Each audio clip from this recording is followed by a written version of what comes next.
बढ़िला corona संक्रमण एक मास पुणी थे लॉकडाउन घोषणा। नमस्कार फ्रेंड्स, उमेश के वीडियोस को आपन को स्वागत। फ्रेंड्स, चलतु देखि नबा जानि नबा संपूर्ण खबर। तेबे आपण मानकु एतिक अनुरोध, संपूर्ण खबर जानिबा पई वीडियोटी को शेष पर्यंत देखि नियंतु। बढ़िला कोरोना संक्रमण एक मास पुणी थे लॉकडाउन घोषणा कले ब्रिटेन प्रधानमंत्री। शीत बढ़िला कोरोना भाइरस संक्रमण।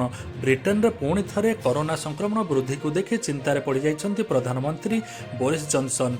यहाकू काबू करबा पई जाई नवेम्बर 1 रु डिसेम्बर 2 पर्यंत एक मास पई ब्रिटेन लॉकडाउन घोषणा करा जाइछि। गोटेपटे कोरोना संक्रमण वृद्धि और हॉस्पिटल बेड्र अभाव को दृष्टि रखी जॉनसन शुक्रवार मंत्रिमंडल वरिष्ठ सहयोगी आलोचना करथिले। यहाँ पर लॉकडाउन निष्पत्ति निया जाइथिला। सूचनायोग्य जे कोरोना महामारी को दृष्टि रखी ऑस्ट्रिया मध्य शनिवार 4 सप्ताह आंशिक लॉकडाउन घोषणा करा जाइछि। यह मंगलवार ठारू लागू करा जिवो। एथिरे रेस्तोरां, बार, सांस्कृतिक कार्यक्रम, खेल आदि बंद रहिबो। यह सह राति 8टा पर केही बाहर को जाई परिबे नाही।